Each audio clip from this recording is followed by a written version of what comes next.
So, when I was younger in primary school, I was not one of the smart kids. I used to do pretty bad, actually. I used to struggle really, really hard just to be average. When I was younger, it obviously was a problem. But I wasn't the only one. There were quite a few others who suffered just like I did. In fact, there were quite a few of us who were like average and not so good in class that have actually done pretty well in our adult age. There's this one fella that I went to school with, and we used to get in trouble together in class because we would cheat sometimes during tests. I didn't have a great memory when it came to schoolwork, and my mind was elsewhere. In all honesty, my mind was focused on other things. And maybe his too. We used to get in trouble a lot, to the point that we would get disciplined at school. We had detention a couple of times, but most of the time we weren't caught. I hadn't seen him in a while. Since we left primary school, we went into 2 different schools afterwards. And after that, I saw him once or twice. We talked a couple of times, but we were always cool. In our mid-20s, we linked back up again, and we had a good discussion, and what I discovered was pretty amazing. Now, he used to do worse in class than I did, and we made jokes about those things when we, had our discussion in our 20s. And when I spoke to him again, he was letting me know his journey. He had told me that he had started getting an idea of what he wanted to do in his late teens, and then he went to college, and then he eventually left college and he went to university. He really started to understand things. What he said to me was that he doesn't understand how, he doesn't understand when, but somewhere between 17 and 19, he said the lights just turned on.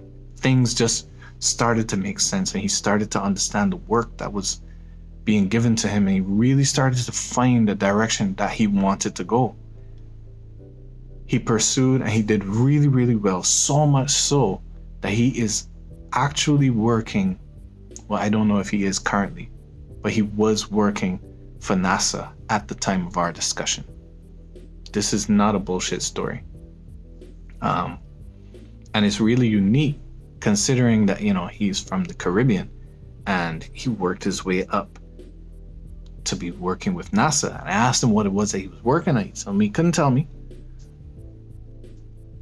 And I thought that was really intriguing. If you can't tell me what you're working on, it must mean that you're working on something pretty big. And I was really, really proud to hear that. What it showed me was that we definitely do not all learn at the same time. Some of us, our spark does not shine its brightest at the same time as everybody else's. And I think that that's really, really cool, because there's a lot of things that we learn through trial and error. More through error than anything else, that help us develop our intuition.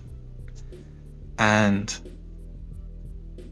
taking that experience and that knowledge from then and bringing it now is helping me to understand, I guess, a little bit more about myself, and it helped me to be a little bit more patient with my son as well. He has his own intelligence, and it is brilliant, shines so bright, and I can't wait to be able to develop that for him or with him. But where he shines bright there's darkness in other places. And those darkness in the other places is what tends to be the things that our society holds most high. A specific type of intelligence is what is lauded. And that intelligence is really an intelligence based off of memory. And nowadays, that kind of memory thing, that type of memory intelligence is not as necessary, because we have phones, we have computers that we can just, find the information that we need. But it is a type of intelligence that is held very high. And because it is held so high, sometimes it can make other types of intelligence shy away, or be stunted, or be ignored. And as parents, it takes for us to have to be observant, and very open-minded without having judgments of where we want our children to be or what type of growth levels they should be at. Yes, there's certain things that are considered average, and I wouldn't necessarily say normal. There's certain tiers of learning that are considered average, that the average person or the average family, the average child would have. But because something isn't average, does not always mean that there's a problem there.